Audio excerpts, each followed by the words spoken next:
जय श्री हरि विष्णु दोस्तों, कैसे हैं आप सब? आशा करती हूँ सब बहुत अच्छे होंगे। मैं पूजा वेलकम करती हूँ आप सभी का आपके अपने यूट्यूब चैनल अंकित वास्तु ज्ञान में। दोस्तों, जीवित पुत्रिका व्रत इस साल 25 सितंबर को रखा जाएगा। इस दिन भगवान श्री गणेश, माता पार्वती और शिव जी की पूजा विशेष रूप से की जाती है। इसकी पूजा शिव जी को प्रिय है, इसलिए ये पूजा प्रदोष काल में करना बहुत ही शुभ माना जाता है। व्रत के पारण दूसरे दिन अष्टमी तिथि की समाप्ति के बाद किया जाता है।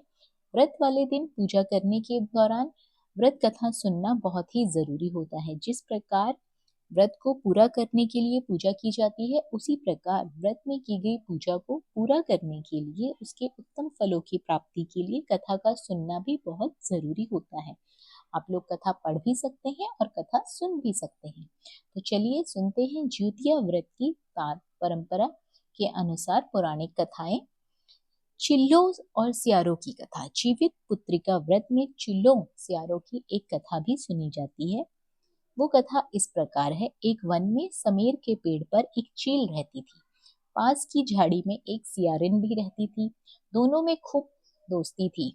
चिल्हों जो कुछ भी खाने को लाती, उसमें से सियारिन के लिए एक हिस्सा जरूर देती। सियारिन भी चिल्हों को ऐसा ही ध्यान रखती। इस तरह दोनों ने जीवन आनंद से काट रहे थे। एक बार वन के पास गांव में औरतें ज्योतिया की पूजा की तैयारी कर रही थी। चिल्लों ने उसे बड़े ध्यान से देखा और अपनी सखी सियारों को बताया। फिर चील्हों और सियारों ने तय किया कि वे भी इस व्रत को करेंगे।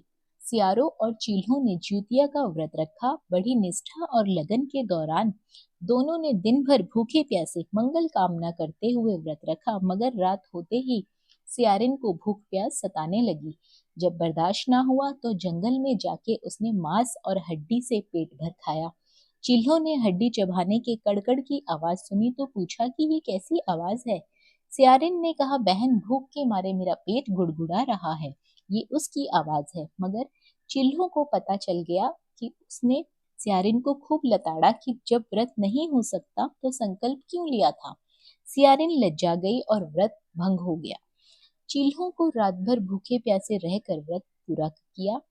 अगले जन्म में दोनों ने मनुष्य रूपी राजकुमारी बनकर सगी बहनें बनी।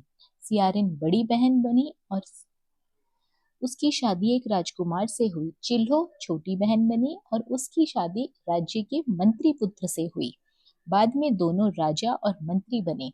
सियारिन रानी के जो भी बच्चे होते वे मर जाते, जबकि चिल्हों के बच्चे स्वस्थ और हट्टे गट्ठे रहते। इससे उसे जलन होने लगी। उसने कभी उनका सर कटवाकर डिब्बे में बंद कर दिया और वही शीश मिठाई बन जाती। बच्चों का बाल तक बांका नहीं होता। बार बार उसने अपनी बहन के बच्चों और पति को मारने की कोशिश की, लेकिन उसकी सारी कोशिश निष्काम हो गई। कोई भी कोशिश सफल नहीं हुई। आखिरकार दैव योग से उसने भूल का आभास हुआ। उसने क्षमा मांगी और बहन के बताने के अनुसार जीवित पुत्रिका व्रत को विधि विधान से पूरा किया, तो उसके सभी पुत्र जीवित हो गए। अगली जो कथा है वो जीवित पुत्रिका कथा इस प्रकार है। गंधर्वों के राजकुमार का नाम जुमुदवाहन था। वे बड़े उदार और परोपकारी थे। जुमुदवाहन के पिता ने वृद्धावस्था में वानप्रस्थ आश्रम में जाते हुए इनको राज सिंहासन पर बिठाया, किंतु इनका मन राजपाट में नहीं लगता था। वह राज्य भार को चलाने की इच्छा और अपने भाइयों पर छोड़कर स्वयं वन में पिता की सेवा करने चले गए। वन में जुमुदवाहन को माल्यवती नामक राजकन्या से भेंट हुई। दोनों में प्रेम हो गया। एक दिन जब वे दोनों वन में भ्रमण कर रहे थे तो जीमुतवाहन काफी आगे चले गए। तब उन्हें एक वृद्धा विलाप करते हुए दिखी।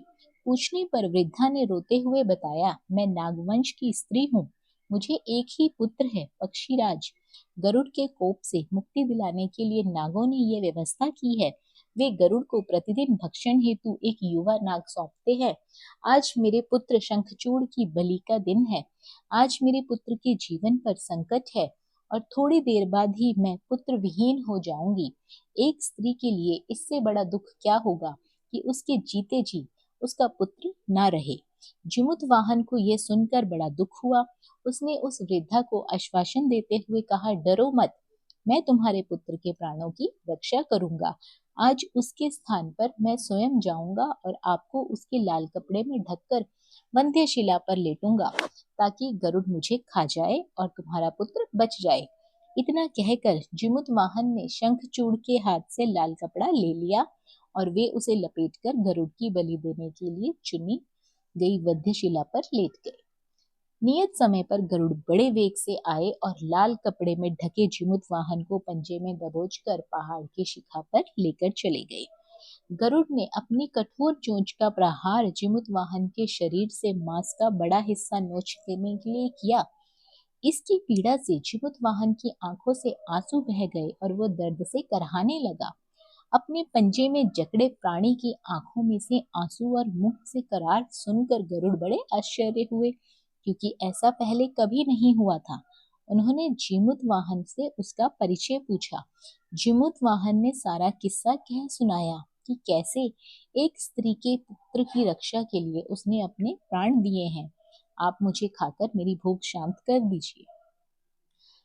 गरुड़ उनकी बहादुरी और दूसरे प्राण रक्षा के लिए स्वयं का बलिदान देने की हिम्मत से बहुत प्रभावित हुए और उन्हें स्वयं पर बहुत पछतावा हुआ, और वो सोचने लगे कि ये एक मनुष्य है जो दूसरे के पुत्र की रक्षा के लिए स्वयं की बलि दे रहा है, और मैं हूँ जो देवों के संरक्षण में हूँ, किंतु दूसरे की संतान की बलि ले रहा हूँ।